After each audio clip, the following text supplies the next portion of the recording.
The Story of an Hour by Kate Chopin.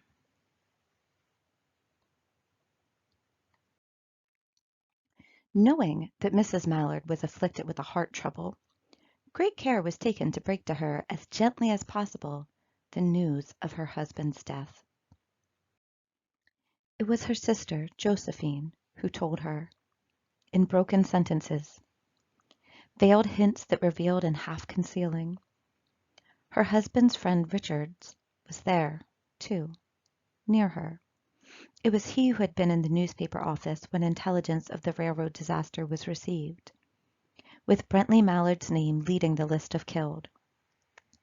He had only taken the time to assure himself of its truth by a second telegram, and had hastened to forestall any less careful, less tender friend in bearing the sad message. She did not hear the story as many women have heard the same, with a paralyzed inability to accept its significance.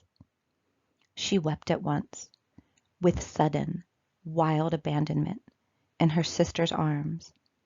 When the storm of grief had spent itself, she went away to her room, alone. She would have no one follow her. There stood, facing the open window, a comfortable, roomy armchair. Into this she sank, pressed down by a physical exhaustion that haunted her body and seemed to reach into her soul. She could see in the open square before her house the tops of trees that were all aquiver with the new spring life. The delicious breath of rain was in the air. In the street below, a peddler was crying his wares. The notes of a distant song which someone was singing reached her faintly, and countless sparrows were twittering in the eaves.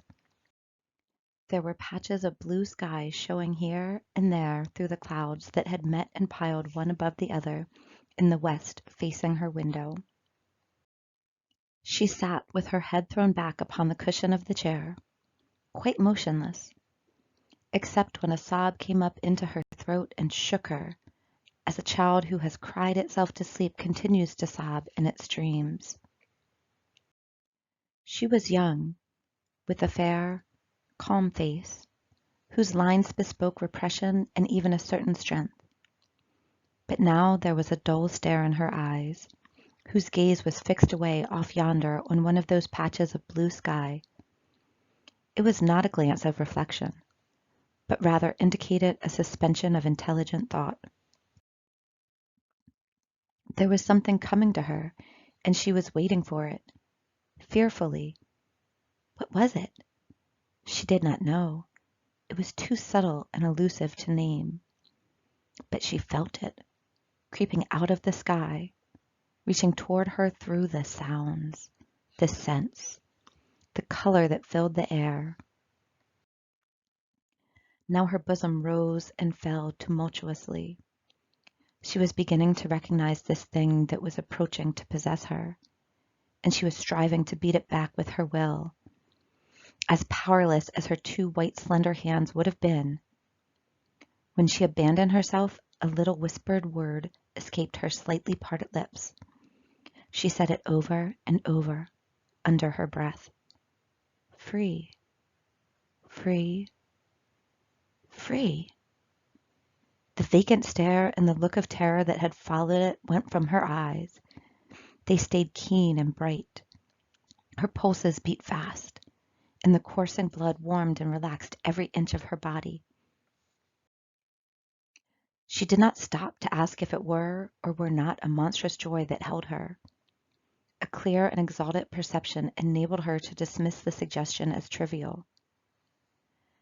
She knew that she would weep again when she saw the kind, tender hands folded in death, the face that had never looked save with love upon her, fixed and gray and dead.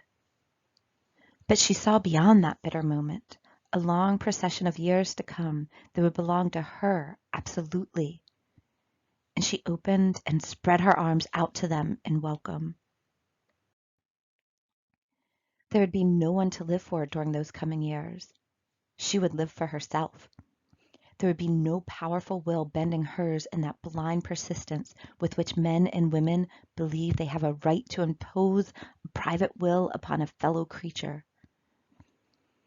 A kind intention or a cruel intention made the act seem no less a crime as she looked upon it in that brief moment of illumination. And yet she had loved him. Sometimes. Often she had not. What did it matter? What could love, the unsolved mystery, count for in the face of this possession of self-assertion which she suddenly recognized as the strongest impulse of her being?